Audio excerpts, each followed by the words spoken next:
Vamos orar pelos professores? Peço que os irmãos venham à frente para nós orarmos.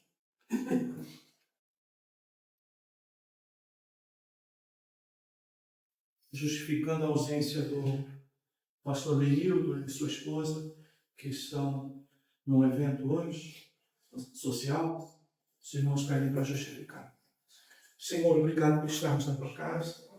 Pedimos a tua bênção sobre nossos professores, também sobre nossos alunos. Abençoa cada um dos teus servos, dá iluminação, autoridade, e aos alunos, Senhor, capacidade de concentração para aprender a tua palavra. Pedimos a tua bênção sobre todo o teu povo. É a nossa oração, em nome de Jesus. Amém. Vamos lá então, queridos, ao estudo da palavra de Deus. Bem, é um texto curto esse nosso de hoje. Nós cortamos até aqui porque o da semana passada foi muito longo, então a gente não queria esticá-lo mais ainda, né? Mas estamos aqui em continuidade à realidade da semana passada, tá, queridos? Esse texto de Atos 13, 44 e 52, você vai ver lá no verso 42, que quando eles iam sair da sinagoga, então rogaram que lhes repetissem essas palavras no sábado seguinte, tá? E foi a ênfase que demos no final da aula passada, de que os irmãos tiveram, assim, vontade, não é? De ouvir novamente as mesmas palavras que Paulo havia ensinado, destacando aí, como disse os irmãos, a pessoa de Cristo, as promessas do Antigo Testamento a respeito da vinda do Messias, né? Seu ministério, sua morte e ressurreição, tá, queridos? Exatamente para fortalecer esse conceito de que o Jesus que veio é realmente o Jesus que foi anunciado, tá? E que eles aguardavam, certo, queridos? Bem, repetindo então a ênfase, que repetissem, não é? A melhor expressão seria essas mesmas palavras, tá? A ênfase era exatamente essa, tá? Eles queriam que a mesma palavra fosse pregada ou fosse explicada, a mesma, tá? Bem, então vamos agora para este momento, o sábado seguinte, né? A pedido deles mesmo. Mas aí o que nós vamos observar, queridos, no verso 44, é que quase toda a cidade ela se reuniu para ouvir a palavra de Deus. Tá, queridos? Vamos ver. Reunião para ouvir.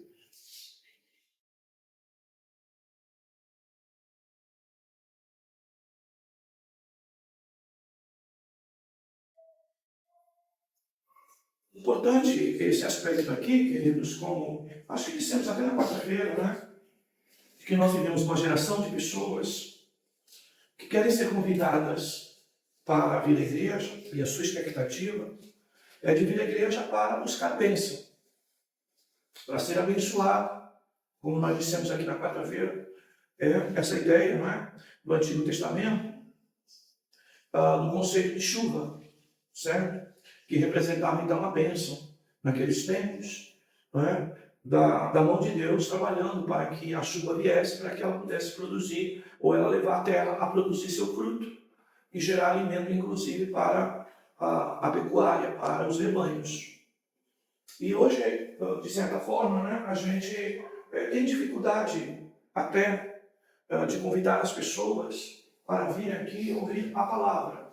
Então veja, primeiro a importância, né? O centro do culto ter essa importância, que ele se sustenta na ministração da palavra.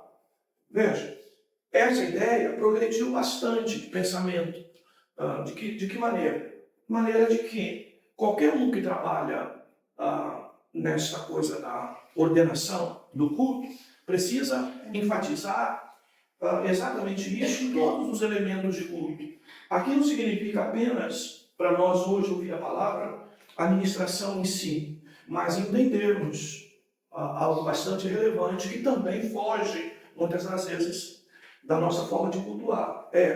Eu tenho que orar a palavra, eu tenho que cantar a palavra, eu tenho que ler a palavra, eu tenho que explicar a palavra, eu tenho que aplicar a palavra. Tá?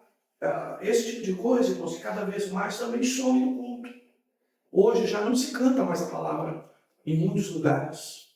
Tá? Se canta uma antropologia, muitas das vezes, secular. Não é? Se canta para produzir uma espécie de conforto nas pessoas, mas longe da palavra. Então nós precisamos aprender a progredir nesse pensamento de que o culto, a sua base tem que ser a palavra. E nós então trabalharmos para que isso seja destacado. Nós, infelizmente, ouvimos, muitos irmãos às vezes contando experiências pessoais durante aquilo que deveria ser tempo da palavra. Muitas das vezes o contar uma experiência deixa de ser uma ilustração para ser a única coisa que a pessoa é capaz de falar. Tá? Então é lógico, nós não somos contra contar, né, e dar um testemunho de algo que pareça relevante para a igreja, para a edificação da igreja. Mas isso deve ser uma ilustração e não todo o tempo, não é? Que deveria ser dedicado à palavra. Igrejas, inclusive, que vão dizer agora é o tempo principal, é o tempo mais importante, a pregação da palavra. Mas já deveria, não é? Na abertura do culto, na hora de orar, na hora de louvar, que isso estivesse baseado na palavra. A palavra não é o momento do culto, a palavra é todo o culto, tá, queridos? E a gente precisa entender essas coisas, tá? Para que nós possamos adotar, não é? Esse elemento regulador de culto sempre centrado na palavra. Tá? É óbvio que nós estamos aqui num contexto ainda muito judaico, né? Em termos de tradição, de costumes, né? Mas no cristianismo nós devemos entender isso, tá? Que todo culto deve estar sustentado na palavra. Então a minha preocupação deve ser de separar hinos, cultos, e mesmo na hora da minha oração, ela está sustentada na palavra de Deus, tá, queridos? Por isso é muito relevante, tá? Quem canta, por exemplo, não é? Quando um dos louvores, agora precisa falar de todos, mas um dos louvores, não é? Faz referência no texto, a gente cita o texto, não é? E durante a oração, nós centralizarmos a nossa oração em cima disso, sempre da palavra. Mesmo quem, às vezes, só vai orar, tá? Ou vai orar sustentado na palavra, digamos que outro pregou, ou até mesmo, não é, queridos, ler um versículo em que nele haja entendimento pleno, tá? Para então poder até sustentar a palavra naquele versículo que leu. Tá? Então, é isso, tá? A importância disso aqui. Ninguém que vem à igreja deve vir com outro objetivo que não seja este. Por quê? Se eu preciso de cura, a palavra vai curar. Se eu preciso de orientação, a palavra vai orientar. Tá, queridos? Se eu precisar de esperança, de confiança, de fé, é a palavra que vai gerar isso. Tá, meus amados? Se eu venho a uma reunião, não é? E às vezes preciso ser consolado, é a palavra que vai gerar isso. Tá? Então, eu preciso entender essas coisas. Porque senão, se não houver essas ponderações, irmãos, a gente vai se perdendo. E o culto vai se afastando, tá? Da própria palavra. E nós precisamos reconhecer de que há um vento por aí em que às vezes até se lê a palavra, mas ela não é sustento, ela não é alicerce, ela não é referência para nada do que foi pregado ou daquilo que foi realizado durante o culto. Tá? Então, isso aqui é fundamental. Você vê, nós já falamos desse assunto várias vezes aqui na igreja. Mas o que ocorre? A gente vai vendo, né? Isso vai pendendo para o outro lado. Tá? E se a gente não tomar cuidado, irmãos, parece que nós vamos aplicar apenas, ministrar apenas aquilo que vivemos desassociado totalmente da palavra. E aí parece essas coisas que muitas das vezes se interpretam, né? De muita experiência pessoal e pouca demonstração de texto bíblico, que é a palavra de Deus. Tá? Então a gente precisa tomar cuidado com isso. Os irmãos veem, até os hinos que eventualmente nós vamos colocar na igreja para se cantar, a gente precisa ter esse cuidado. Tá? Por quê? Porque às vezes nós podemos estar nos afastando da palavra pelo simples cuidado de olhar a letra e ver se a letra é bíblica. E, se possível, até a letra, nos lembrar de alguns textos.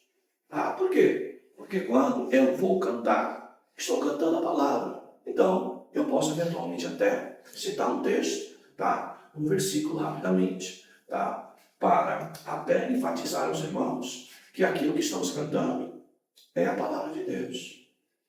Por quê? Então, repito, orar a palavra, cantar a palavra, pregar a palavra. Então, todos os elementos de culto, eles devem produzir esse reflexo desse entendimento, dessa realidade. Tá? Eu tenho um livrinho que eu trouxe, acho que uma época aqui dos irmãos do seminário, acho que tem até alguns aí ainda para vender, que fala de princípio regulador de culto, tá? Que é uma forma, por exemplo, do sistema de igreja presbiteriana de evitar, não é, muitos desvios de tudo isso. É lógico que esse princípio regulador de culto que eles falam, a ênfase maior é sobre elementos que não fazem parte do culto e que começam a vir com o culto. Tá? Alguns outros tipos de manifestações, né? Mas vale a pena, não é, a gente lembrar de que tudo que for realizado na igreja deve estar sustentado na palavra de Deus. Tá, queridos? Bem, e aqui o que nós percebemos, não é que os irmãos, então, se reúnem para ouvir a palavra de Deus. Eu já citei para os irmãos aqui, não é? Uma das perguntas de rádio que nós fazíamos é esse, pastor, porque quando termina o programa de rádio, o senhor convida as pessoas para ir à igreja, o senhor não dá tanta ênfase no venha receber a bênção de Deus. Estamos reunidos nos tais dias, nos tais horários, e a sua ênfase sempre é essa, venha ouvir uma porção da palavra de Deus, queridos. E a gente sempre terminava os programas assim, por quê, queridos? O convite que nós temos que fazer para qualquer pessoa é para ele vir ouvir a palavra de Deus, tá, queridos? Até porque, amados, às vezes a gente convida alguém para vir aqui sob o pretexto de que a pessoa está mal, precisa de bênção, tá? E aqui a bênção acaba não se manifestando. A tal bênção, que geralmente está associada à vida cotidiana. E a gente precisa entender, queridos, que muitas das vezes, até as crises que nós enfrentamos de trabalho, econômica, de saúde, de família, todas elas são elementos de graça com o objetivo de nos aproximar mais de Deus. Tá, queridos? E às vezes não é isso que ocorre. Tá? Então, é bom a gente sempre lembrar essas coisas. Tá, queridos? Bem, verso 45. Mas vendo as multidões, os judeus encheram-se de inveja e, blasfemando, contradiziam o que Paulo falava. Olha só, tá? Então, nós vamos ver aqui, não é, queridos, que evangelho, a oposição. Nós também temos que tomar cuidado com certas perspectivas que nós criamos, onde, por vezes, não é, nós acreditamos que, ao pregar a palavra, todos estão dispostos a ouvir, todos estão dispostos, não é, a crer, todos mostram disposição para obedecer, todos mostram disposição para até contribuir e ajudar com essa ministração da palavra. Mas nós precisamos entender, queridos, que a boa e verdadeira palavra, ela cria, sim, e apresenta muitas oposições. Há quem vai resistir, tá? Principalmente quando, não é? Me parece que é o que ocorre aqui. É lógico que quase toda a cidade se reuniu, né, para ouvir a palavra de Deus, que nós vamos ver aqui, tá? E isso aqui gerou, então, a melhor palavra aqui, traduzida como inveja, seria ciúmes, tá, irmãos? Acabou, então, gerando essa realidade, tá? E aqui o que você vai ver, tá? Não é uma oposição gerada por pagãos, totalmente rebeldes, totalmente indisciplinados, não. A oposição, ela vem aqui na área dos religiosos, que é o caso dos judeus. Por quê? Porque o cristianismo, de alguma maneira, estava dizendo que o judaísmo não era suficiente para a salvação, tá? Estava, de alguma maneira, confrontando a própria lei de Moisés. Estava, de alguma maneira, não é, trazendo algum tipo de prejuízo ao destaque, tá? Dos religiosos ou da religião judaica. E isso, então, gerou, né, queridos, essa realidade, que eles, então, se encheram de ciúme. E aí, então, eles blasfemam. Primeira coisa aqui, essa ideia de blasfemar é debochar. A melhor palavra aqui seria debochar, para nós entendermos a realidade de hoje. Eles começam a debochar, fazer pouco caso, tá? Querer levar os irmãos, né, a se sentirem, constrangidos a ponto de julgarem que estavam sendo, digamos, incoerentes, malucos, desprovido de cérebro, fazendo certas abordagens que Paulo faz, e que, se nós sabemos que eles pediram a mesma palavra, é possível que aqui realmente Paulo esteja falando as mesmas coisas, né? Essa cristologia, associando o Jesus que foi morto na cruz ao Jesus prometido no Antigo Testamento, tá, queridos? E é óbvio, os irmãos sabem que os religiosos, eles desprezavam a cruz, tá? Os religiosos judaicos, eles estavam, infelizmente, né, com esse pensamento que anda a igreja evangélica brasileira, né? Vai de uma nação, não é? De uma nação cristã, não é? E quem é crente de verdade sabe que o próprio cristianismo que está na maioria das igrejas evangélicas não é o mesmo que está aqui ou que está em lugares em que levam a palavra de Deus a sério, tá? É um cristianismo totalmente pervertido. E é esse cristianismo que os judeus viveram sempre. Sucesso da nação, não é? Independência da nação, crescimento da nação, progresso nacionalista, tá? Que hoje é a ideia da prosperidade. Tá? Então, isso é complicado. Então, por isso, meus amados, às vezes as pessoas têm um pouco de dificuldade para entender essas coisas.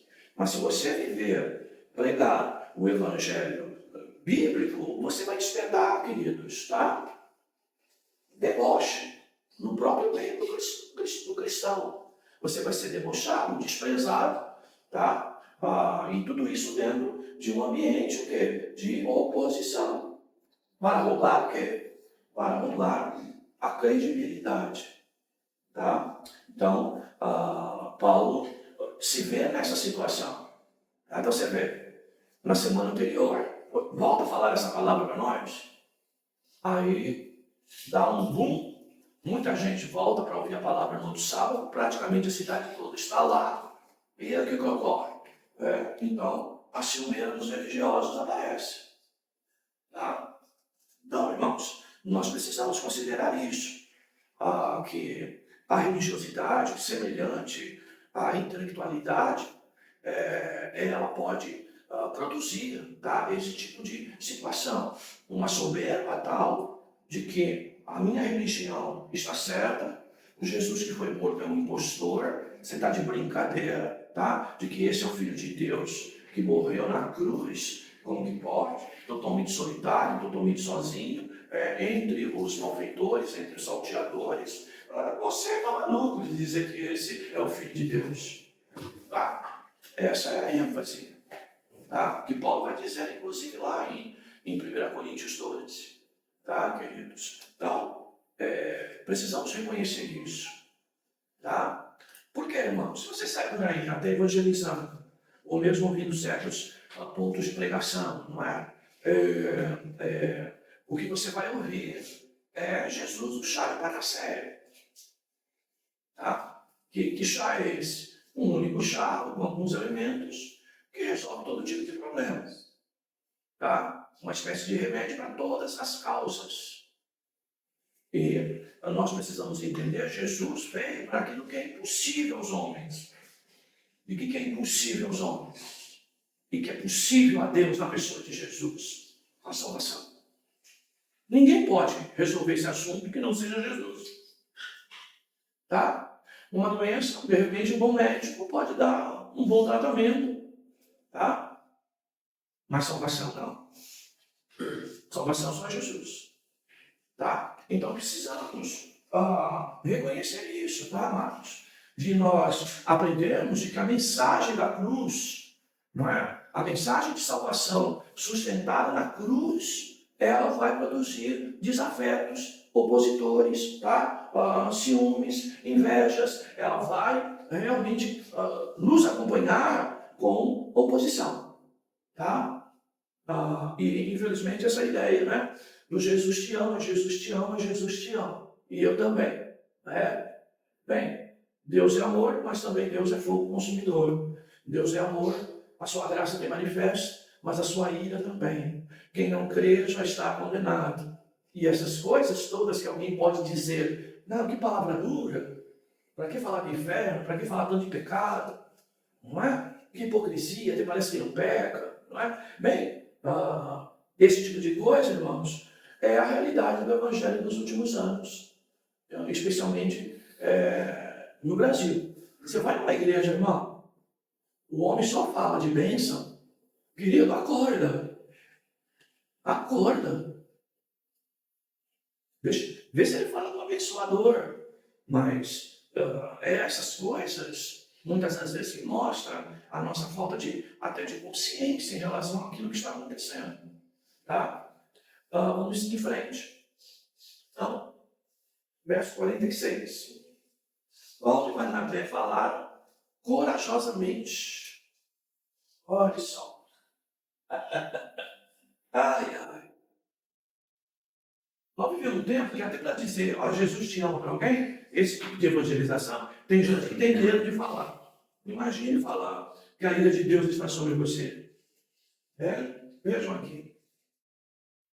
Coragem. Primeira coisa. Lembra que a gente falou aqui em Atos 2, né? Destacamos a palavra dunamis, que é poder de Deus, falamos até que a palavra, a raiz original, que trouxe a palavra, inclusive, dynamos, né? Ou dinamite, explosão, né? Que é a manifestação da descida do Espírito Santo lá no Pentecostes, exatamente para produzir isso, coragem, intrepidez, força, tá? E quando que isso precisa ser dito com coragem? Quando que eu vou manifestar coragem, não é? Vocês sabem, para educar filho, né? Se o pai não tiver coragem, não educa. Por quê? Sabe que o filho vai ter reações, muitas das vezes de desobediência, e você precisa então manter uma posição de coragem. Essa posição de coragem, irmãos, é a autoridade que vem de Deus, que se manifesta pela palavra, tá? Na vida daquele que vai pregar o Evangelho. E se você tem um ambiente hostil, de deboche, de pouco caso, né? de blasfêmia, de murmuração, essas coisas todas, qual é a sua tendência? Se encolher, não é? Se encolher. E quantas das vezes isso vem até nós? Exatamente para isso, para produzir em nós encolhimento. Se nós não falarmos mais. Tá? Mas Paulo aí, ele faz isso. E aí ele começa a tratar um assunto, não é? que nós precisamos ter cuidado com ele, no sentido de compreender as coisas aqui, tá? Mas entendermos, isso não significa dizer que não vamos falar, tá? Vejam só a ênfase de Paulo aqui. Paulo e Barnabé, então, falaram corajosamente, verso 46, Atos 13. Né? Era necessário, em primeiro lugar, que se pregasse a vós a palavra de Deus. Mas, visto que a rejeitais e não vos considerais dignos da vida eterna, nós nos voltamos para os gentios. Olha só, isso aqui, irmãos, é de maneira clara. A Bíblia Sagrada, tá? Falando que judeus foram para o fim da fila. Tá? Os religiosos, tá? Vão para o fim da fila. Então veja, o texto de lá de Evangelho de João, 1, 11, 12, veio para o que era seu e os seus não o receberam. Tá, queridos? Então Jesus, ele veio como judeu. Para quem? Para os judeus. Por quê? Judeu só poderia aceitar um Cristo que fosse judeu. Porque isso é a promessa, né? Então, de Judá para Judá, não é? Ok? Então, a promessa, não é? Para Judá estava baseada exatamente nisso. Tá? De que o Cristo viria, não é? A partir dessa família, dessa tribo de Judá. O leão da tribo de Judá. Mas aqui representa principalmente os judeus. Olha o que a Bíblia está falando. Então, para um judeu étnico, né? Para um judeu étnico, ou seja, para um judeu extremamente nacionalista, Deus não manda um outro Salvador que não seja na sua própria etnia. Por quê? Para eles, a promessa de Abraão, a promessa, não é? Por algumas coisas, em Davi, tudo isso apontava efetivamente para quem? Para um Salvador que vinha da etnia, do sangue judaico. Né? Mas mesmo assim, queridos, o que ocorre? Mesmo vindo da linha judaica, tá? Eles não reconhecem Jesus como Salvador. Não reconheceram Jesus como Salvador. E aqui Paulo está dizendo, tá? Olha, era necessário que pregasse a vocês em primeiro lugar a palavra de Deus. Mas visto que a rejeitais, e não vos considerai, então vos se tornaram, né, indignos da vida eterna.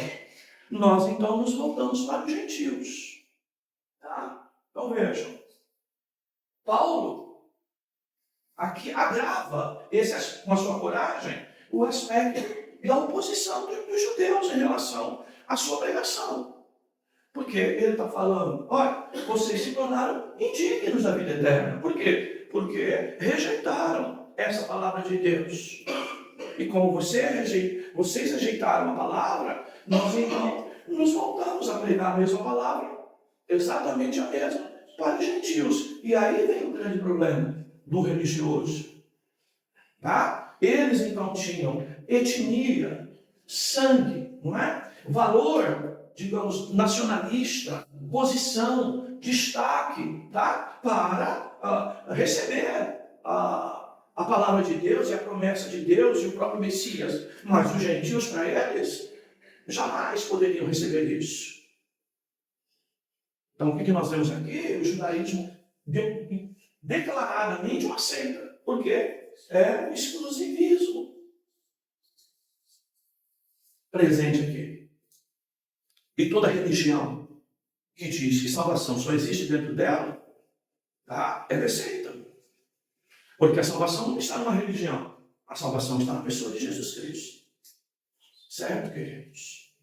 Então, esta ênfase aqui, então, é óbvio que produziu mais sentimentos de revolta em todos aqueles que estavam ouvindo a palavra. Tá, irmãos? Então, eu falo isso, irmãos, porque às vezes a gente tem medo de pregar por causa da rejeição que nós vamos ter, ou que a palavra que vamos falar vai ter. E aí a gente fica com aquelas bobagens. Preguei a mão de Deus. E Deus use outro, não eu. Né? Então eu não vou entrar nessa seara. Tá? E muitas das vezes nós estamos exatamente vivendo essa realidade. Tá? Então, uma época aqui no seminário, um pastor estava fazendo o seminário aqui conosco, ele me trouxe um cartãozinho e disse, pastor, eu peguei esse cartão e avisei a pessoa que o senhor ia procurá-lo, porque eu considero o senhor mais rápido para falar com ele do que eu não consigo falar com ele. E era um kardecista, né? Um espírita kardecista, em que ele tinha dificuldade de evangelizar essa pessoa. Essa pessoa demonstrava um certo coração desejoso em ouvir alguma coisa da palavra, mas ela tinha muito argumento, ela questionava muito, ela fazia um bate-bola, não é? Do tipo, cada coisa que o pastor falava, ela rebatia com outra coisa, tá? E aí isso foi desanimando o pastor de pregar a palavra, tá, queridos? Por quê? Porque por vezes a gente tem dificuldade de enfrentar um certo debate, e Paulo aqui, então, ele mostra, não é? Essa coragem, como conhecedor do Antigo Testamento, tá? Ele consegue enfrentar os judeus, tá? Com argumentações bíblicas, né? E é assim. E aí Paulo fala da sua chamada, tá? No verso 47. Porque assim o Senhor nos ordenou e te pus como luz dos gentios, a fim de que sejas para a salvação até os confins da terra. Ok? Enquanto os judeus estavam lá furiosos, olha o que acontecia com os gentios. Ouvindo isso, os gentios alegravam-se, glorificavam a palavra do Senhor. E todos os que haviam sido destinados para a vida eterna, creram. Tá? Bem, antes de falar, não é? De que é Deus que elege e não somos nós que escolhemos, mas é Deus que escolhe, que o texto é explícito, não é? Mas eu fui ler alguns comentários arminianos, né, sobre esse versículo. É fogo, irmãos, quando alguém coloca o óculos, né, de uma hermenêutica, de uma linha doutrinária, de um pensamento, ou até de uma denominação, e despreza, é desonesto até com aquilo que ele está lendo. Tá? Eu não tenho problema em dizer que tem alguns textos, tá, que sugerem uma ideia de um livre-arbítrio e do homem escolhendo a Deus. Alguns textos consideram, eu sei que você lê o texto e parece que isso é claro. Só que quando nós viemos, por exemplo, da igreja como Assembleia de Deus, a Assembleia de Deus só pregava textos desse tipo. Você já viu uma Assembleia de Deus alguém dizer assim, vamos pregar o livro tal, vou ensinar o livro tal no nosso curso de ensino, do capítulo 1 até o último capítulo? Não faz isso. Os pregadores escolhem textos. Assim como a gente escolhe textos, às vezes, para nos abençoar e não nos condenar, os pregadores às vezes escolhem textos que acham que é a marca de uma denominação. E aí a gente põe, né, aquele chapéu orelhudo que ele nos coloca, e a gente vai desprezando outros textos. Tá?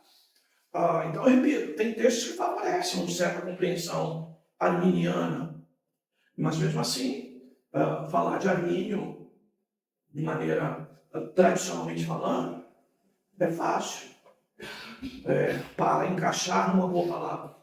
Agora, o problema é que não é, né, irmãos? O arminianismo no Brasil, ele é pelagianismo. No máximo, sempre pelagianismo. Ou até, ele é remonstrante.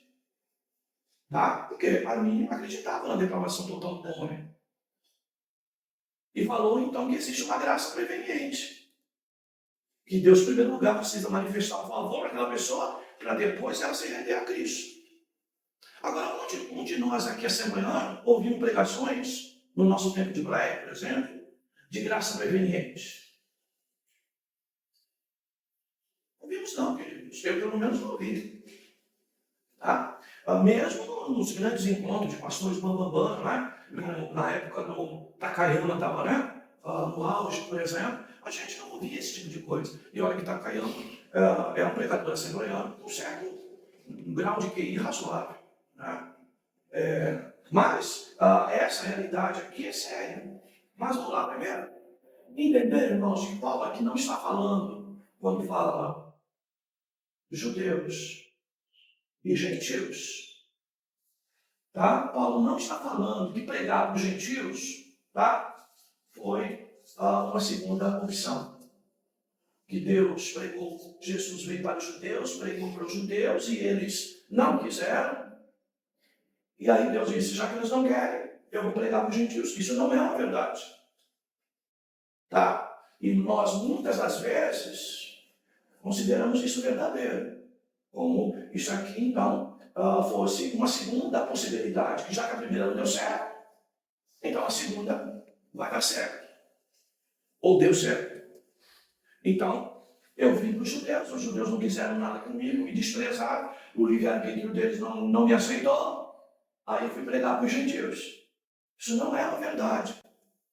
Tá? E é bom a gente, né, até sustentar isso biblicamente, porque talvez até aqui nós mesmos, em alguma pregação, ou até em algum posicionamento, já nos posicionamos assim. Tá? Então vamos lá. Desde a promessa de Abraão, né? Vamos ver minha bagunça aqui, onde que eu acho.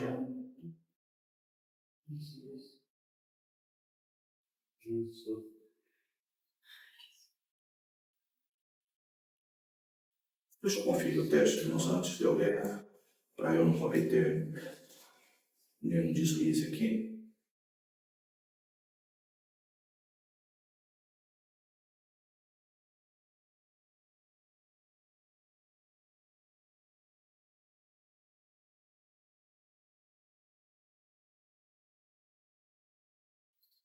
É Gênesis 12, né?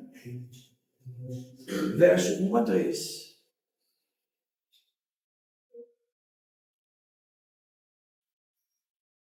Então vamos lá. Pegar Abraão, ok? Que foi chamado por Deus, ok? Para então receber a promessa de uma nova terra, de uma nação que Deus iria construir a partir dele. Olha lá então, Gênesis 12, verso 1. E o Senhor disse a Abraão ainda, sai da tua terra, do meio dos teus parentes, da casa do teu pai, para a terra que eu te mostrarei. E farei de ti uma grande nação, te abençoarei, engrandecerei o teu nome, tu serás uma bênção. Abençoarei os que te abençoarem, amaldiçoarei quem te amaldiçoar. E todas as famílias ou nações da terra serão abençoadas por meio de ti. Tá? Veja, Deus realmente promete uma terra para Abraão, e isso vai se concretizar, não é isso? Quando eles entram em Canaã, com Josué tomando a terra. Ok, queridos? Isso é um fato. Então, Deus chamou Abraão, e a partir de Abraão, constrói, né, uma família. Né? Israelitas, depois judeus. Né? Porém, a Bíblia está dizendo que todos, a partir disso, serão, então, abençoados. Tá? Todos serão alcançados. Então, o que eu preciso entender aqui? Eu preciso entender aqui que desde, por exemplo, a chamada de Abraão, o projeto de Deus de salvação inclui gentios. Em Abraão, tá? Todas as famílias, todas as nações serão, então, não é, abençoadas. E essa bênção aqui, o que é? É a bênção da salvação por meio de Cristo Jesus, que, sendo judeu, cumpre essa palavra na vida dele, abençoando a todos, não só judeus, mas também gentios. Então, não tem plano B aqui, tá, irmãos? Deus não tem plano B. Não tem. Tá, irmãos? Tudo na eternidade foi estabelecido. Inclusive isso. É lógico que Deus, não é? Usa caminhos para se fazer isso. Usa essa realidade para fazer isso. Tanto que você vai ver o povo judeu se relacionando com muitas nações, mas principalmente com as grandes nações ao longo da história. Você vai ver, Egito já foi uma grande nação. Os judeus estiveram lá. Lá, principalmente, a figura de José fez uma evangelização impressionante no Egito. Tá? Os nossos irmãos, a nação de Israel já teve na Babilônia. Lá, os próprios reis reconheceram sobre o Deus de Israel. Teve na Síria também um grande império. Teve na Pérsia também um grande império. Né? Teve também nos gregos, né? Um grande império. Tá, irmãos? Alexandre o Grande. E seu império na época, os gregos, tiveram contatos e compartilharam coisas dos judeus com ele, com o império dele. A própria Bíblia dá testemunho, a própria literatura de Flávio José, ela vai dar ênfase, tá? O quanto o próprio Alexandre simpatizava com os judeus. Você vai ver todo o Novo Testamento escrito, os judeus se relacionando com os romanos, o grande império mundial. E quando você fala de romanos aí, você não está falando apenas de Roma, você está falando apenas de um país, Itália. Você está falando de todos aqueles que estavam dentro de um sistema político onde Roma controlava, onde Roma estabelecia e tinha aí nações no mundo inteiro. Tá? Você vai ver que em Atos 2, os que estavam lá, havia muito estrangeiro, tá? Que eram prosélitos, inclusive, que tinham uma religião judaica como sua religião, tá? E que ouviram a pregação do Evangelho. Então, veja, aqui a gente precisa entender primeiro isso. Tá? É óbvio que, sendo Jesus de Deus, e para cumprir com todo o seu processo, não é? De crescimento, de exercício do ministério e até a sua obra, tá, queridos? É lógico que, prioritariamente, por ser judeus, por ter o Antigo Testamento, onde Deus se revelou a ele, é lógico, é claro, que a primeira pregação é nos de casa. Tá, queridos? É diferente de nós, né? Que pregamos, às vezes, para todo mundo, não pregamos para a própria casa. Né? Mas aqui primeiro, pregando para casa. Para depois pregar em outro lugar. Tá, irmãos? Então, que é coerente, né? Mas é coragem. Né? Então, queridos, essas coisas. Bem, eu separei outro texto aqui. Em Isaías.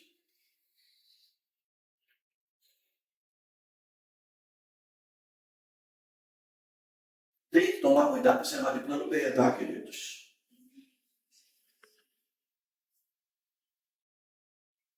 Isaías 42, 6. Está falando da promessa do céu, não é? Este céu na pessoa de Jesus Cristo. Olha o que o profeta, Deus fala aqui pelo profeta. Eu, o Senhor, te chamei em justiça. Tomei-te pela mão e guardei-te. Eu te fiz mediador da aliança com o povo e luz para as nações. Tá? Para abrir os olhos dos cegos, para tirar da prisão os presos e do cárcere que habitam em trevas. Tá? Então veja, os gentios e as outras nações, incluídos aqui naquilo que é salvação e projeto de Deus. Então veja, desde o princípio, se você ver, por que Deus insiste com Jonas? Quando Jonas, por essa característica nacionalista, tá? Ele não queria pregar em Nínive. Ele sabia que Deus era misericordioso. E Jonas corria um sério risco de pregar o evangelho e os ninivitas se arrependerem. E mais dias ou menos dias, esses mesmos ninivitas se voltarem e destruírem a nação de Israel. Porque eles eram terríveis. Conquistadores de primeira. E aí, querido, cruéis na terra. E aí Jonas não resiste. Irmãos, toma muito cuidado, tá, irmãos? É totalmente antibíblico esse pensamento aí de alguém querer transformar o Brasil, tá? Numa nação cristã totalmente. Você não tem estrutura bíblica para dar qualquer tipo de sustentação nisso. Nós temos que pregar a todos, anunciar o evangelho a todos. Mas a gente precisa entender que não é questões nacionais que vai salvar alguém. A gente pode até deixar aqui, talvez, um lugar melhor para os nossos filhos e netos viverem. É verdade. Mas isso é muito pouco para um crente. A gente tem que estar preocupado de que vamos dar o céu pelo nosso testemunho, pela nossa pregação, por meio da obra de Cristo, aos nossos filhos e netos. Então tem que tomar um certo cuidado, tá, queridos? O extremo, né? Eu digo o extremo. Então veja, mais ainda aqui, acho que é 49:6.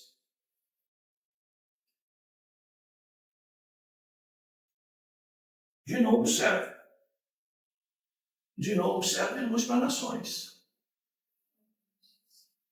Olha o texto. Ele diz, 49:6 de Isaías.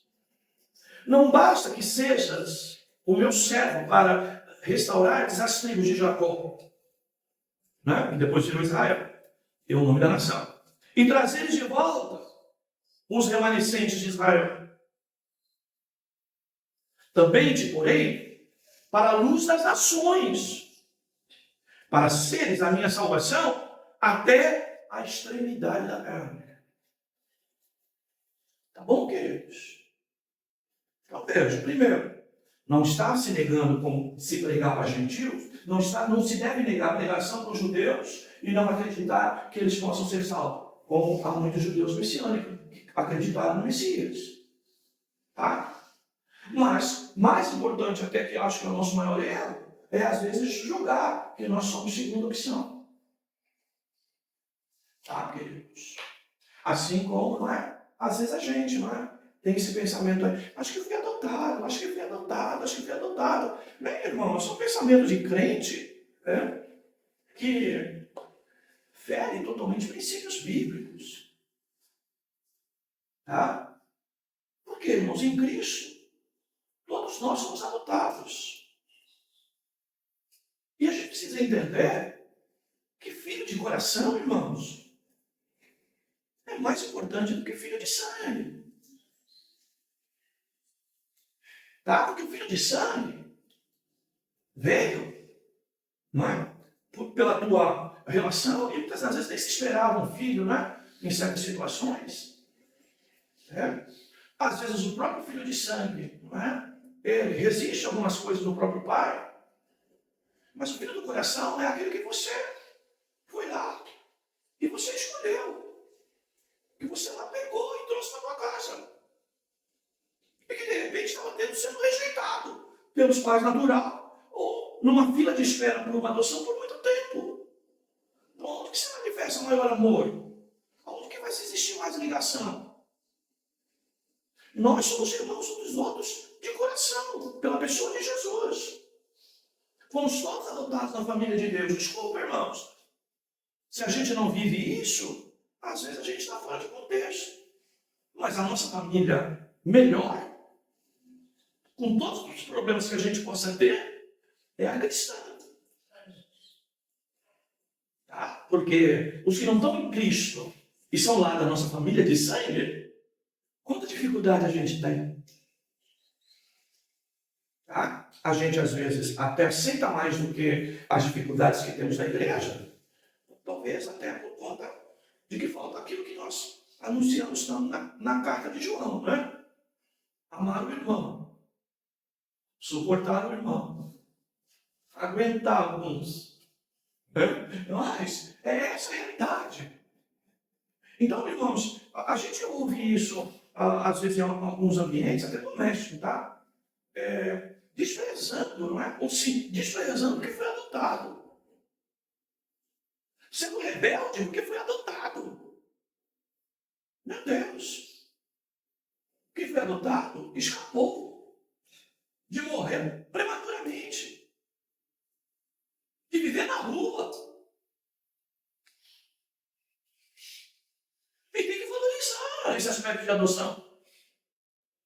Eu fui num seminário há algum tempo de adoção. E uma das coisas mais sérias, tá? Dentro da igreja, de casais que acabam não tendo filhos, ficam uma vida toda reclamando com Deus porque não puderam ter filhos, e são incapazes de utilizar a adoção como método de alguém que vai pegar alguém por amor, vai trazer para sua casa, para poder fazer dessa vidinha uma vida salva para o reino de Deus. Ou seja, trazer para dentro de casa alguém para ensinar, discipular, evangelizar, levar para a igreja de mudada e coisa parecida. Porque filho adotivo dá muito problema. Como se o sangue fizesse o problema, não é? E gerasse o problema da rebeldia ou da não rebeldia. Quantos filhos de sangue rebelde nós temos hoje? Desculpe, uma geração inteira. Bom, essa é a realidade. Quando você lê o texto lá de João 1, eu estou indo bem devagarzinho assim, queridos, porque o texto é um texto difícil, porque ele quebra paradigmas, tá, irmãos? Eu espero que o irmão consiga fazer isso, não é? Então, lá, João 1, 11, 12.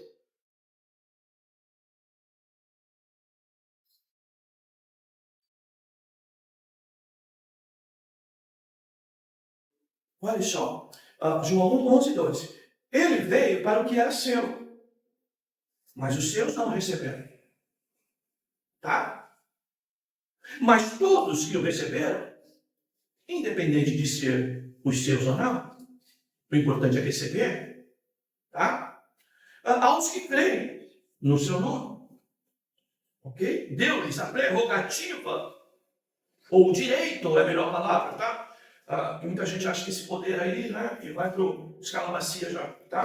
Aqui é questão de direito mesmo, tá? Deu-lhes a prerrogativa, o direito, de se tornarem filhos de Deus, tá? E que aí a gente vai chamar de método de adoção. Paulo vai falar isso, tá? Se nós formos lá ainda em Romanos,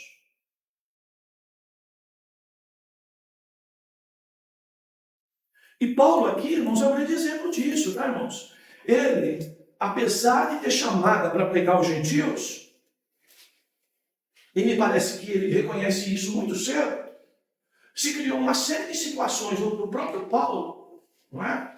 Por ele ter sido perseguidor dos judeus anteriormente, tá? Dele, então, não é? Pregar aos gentios. Veja, 16 de Romanos 1. Porque não me envergonho do Evangelho, pois é poder de Deus para a salvação de todo aquele que crê. Primeiro do judeu, mas também, e também do grego, ou do gentil. É óbvio que o Evangelho, nascendo na casa judaica, primeiro se pregou para casa. E depois, as condições que isso foram feitas, vai se pregar, tá? Para os gentios. Mas você vai ver o próprio Jesus, dando inclusive, não é?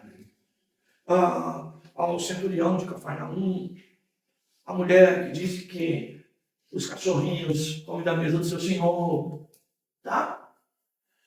Vejam, estrangeiros que foram abençoados com a pregação do Evangelho.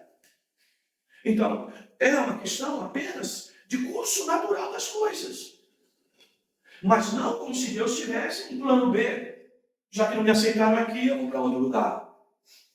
Tá, queridos? Até porque os irmãos sabem que remanescente é uma palavra que sempre se destaca no meio de Israel, no meio dos judeus. Tá? E na própria grande tribulação, onde a gente vai ver, não é, o despertamento do povo judeu para o Cristo e para a própria salvação, tá? Depois que eles virem, não é, o próprio anticristo oferecendo a terra que muitos querem por aqui, não é? A nação, não é, tão independente como aqui, o espaço de terra santa, não é, deles, etc, etc. Quando o anticristo se revelar realmente, tá? Aí eles vão se voltar ao Cristo verdadeiro, tá? Então, essa é a realidade. Tá bom, queridos?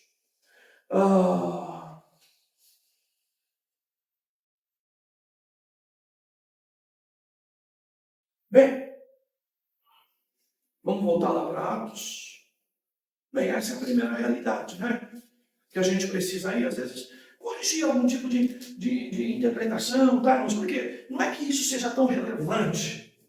É que isso vai, de alguma forma, distanciando a gente de que Deus fez tudo, preparou tudo.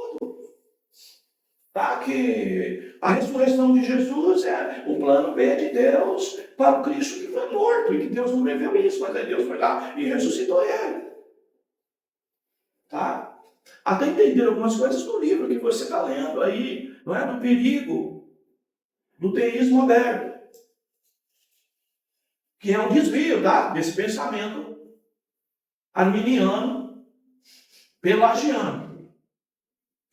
Tá? Bem, eu fico à vontade para falar, porque tenho falado com frequência sobre o liberalismo, que é um desvio, tá? Do calvinismo. É o extremo. É. Então, queridos, vamos lá então para o texto. Atos 13, né? Vamos para lá para a nossa leitura. Nossa aula já está indo. Vamos correr.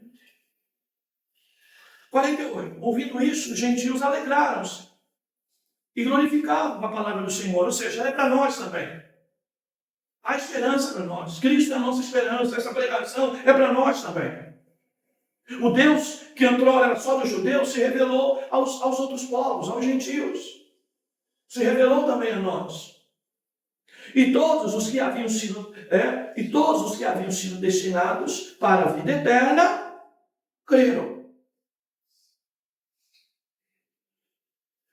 Em outras traduções, e creram todos aqueles que foram destinados para a vida eterna. A minha aqui é bem mais, né, reformada, porque diz todos que foram destinados para a vida, tá?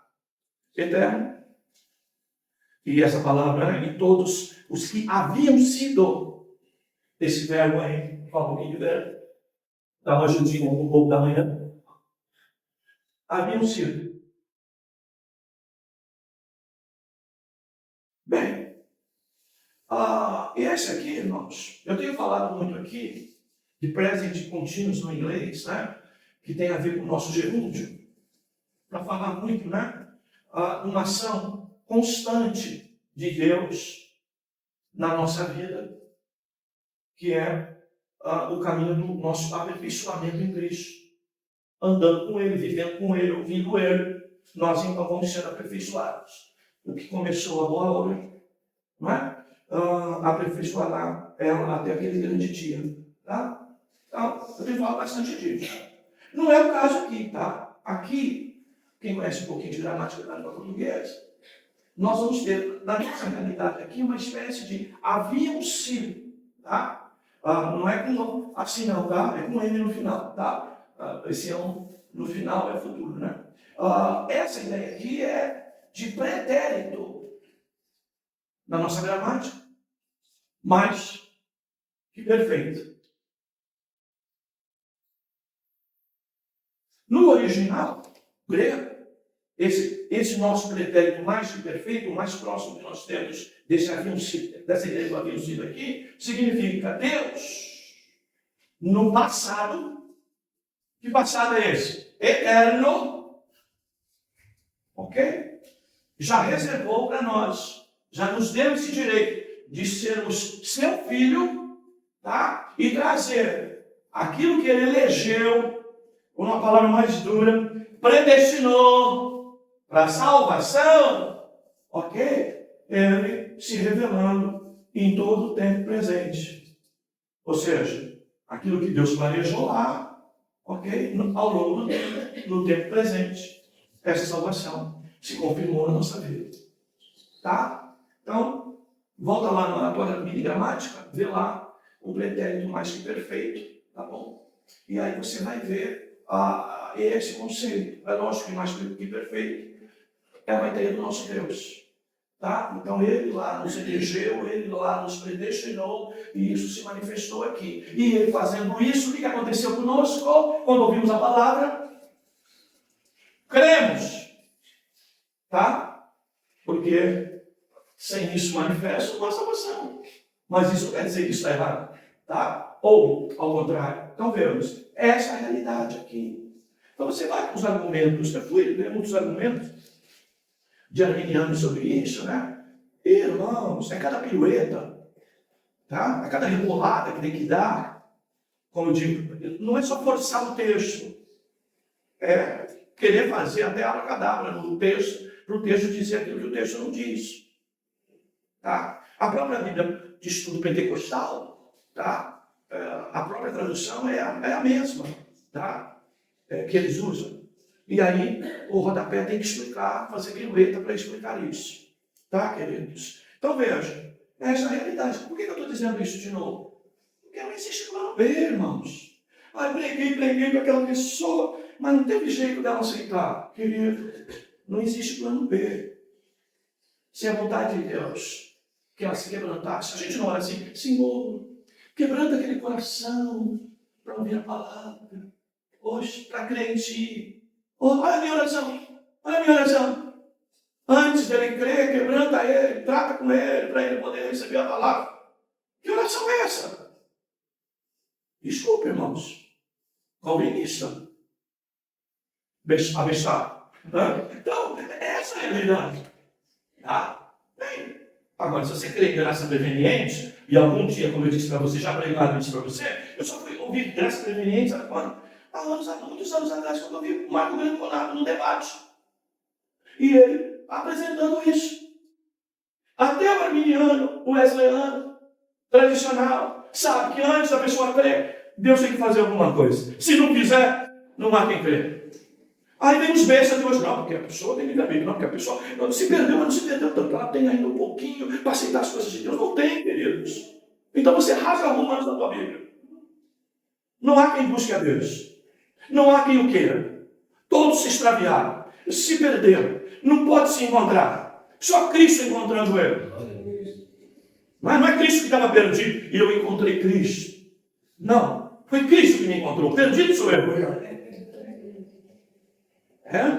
Então, o Filho do Homem veio buscar e salvar o que se havia perdido. Tá, queridos? Então, esta ênfase aqui é importante, tá, irmãos? Para a gente aproveitar alguns textos para explicar. Agora, pega lá, arminianismo wesleyano, calvinismo de 4 pontas, pelo menos, não é? Você vai ver que Armínio e Calvino, eles não eram tão distantes assim. O problema é quando ele contra, né? Hipercalvinista com remonstrante, aí 2 desvios, aí fica essas coisas por aí. Tem livre-arbítrio? Tem livre-arbítrio? É o livre-arbítrio, é o livre-arbítrio. Ele quis. Olha, eu estou aqui, eu quis Jesus. Quis nada, querido. Você quis porque ele fez você querer. Se ele não fizesse, tu estava lá no mundo. No cigarro, na bebida, na droga, na prostituição. Tu estava lá. Mas ele nos acolheu na sua família. Ele nos acolheu. Né?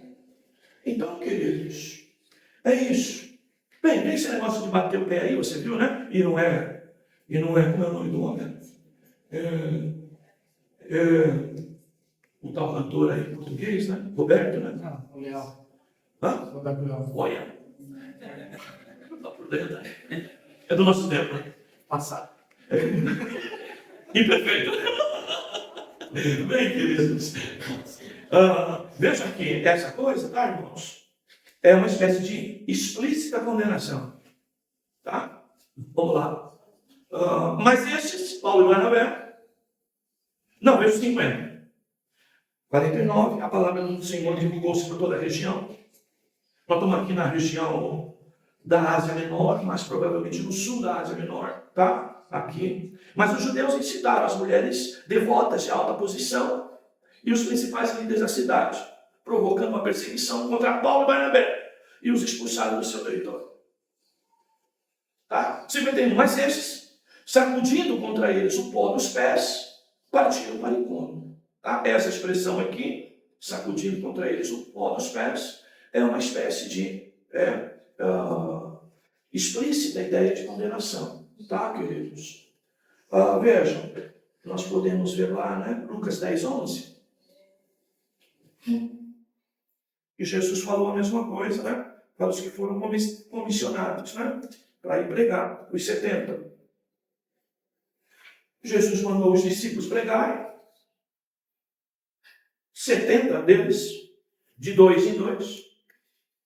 E aí no verso 11 de Lucas 10, ele diz: mas em qualquer cidade em que entrardes, se não vos receber, ao sair pelas ruas dizer: sacudimos contra vós até o pó da vossa cidade que ficou em nossos pés.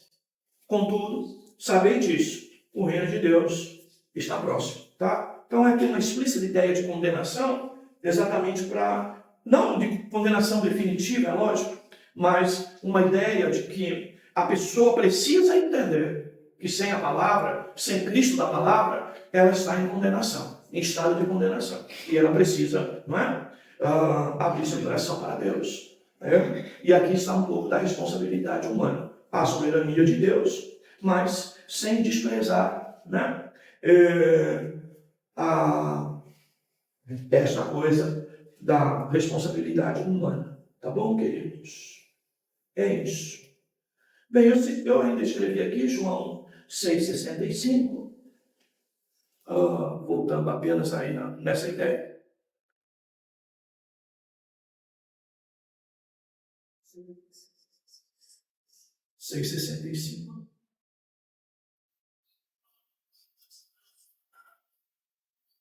E continuou: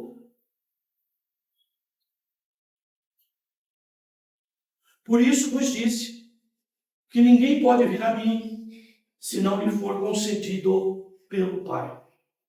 Tá bom, queridos? É isso. Salvação é uma obra de Deus, tá, queridos?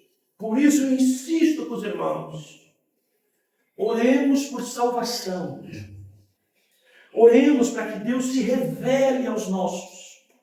Aqueles que passam pelo nosso caminho, que Deus se revele a eles. Que Deus o quebrante. Que Deus manifeste na vida deles o desejo de Deus de salvação desde o princípio.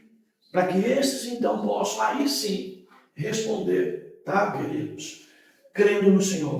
Mas para isso Deus tem que se revelar em primeiro lugar. Tá bom, queridos?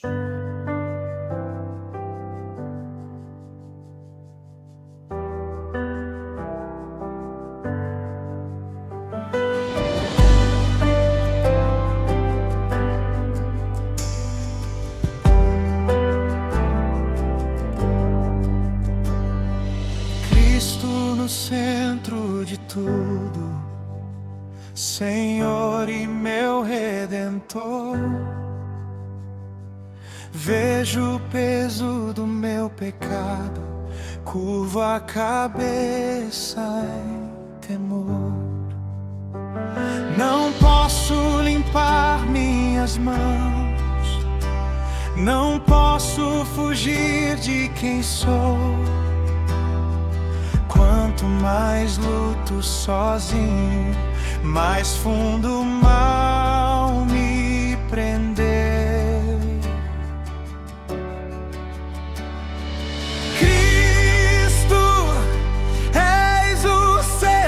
De tudo, teu é o reino, poder e amor.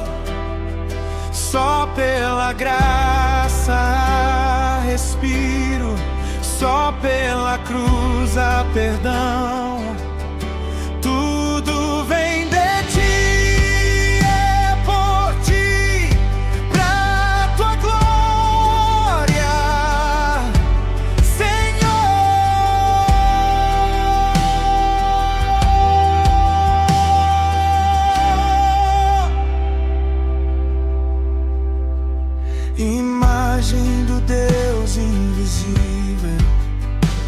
palavra que tudo criou, caminho, verdade e vida, a luz que o mundo negou.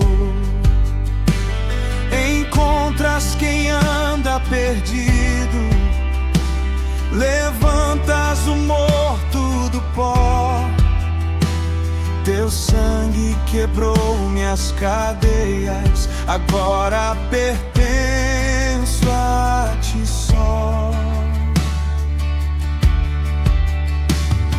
Sem ti o homem se perde, seu coração corre pro mal, mas tua graça o alcança e vence a culpa final.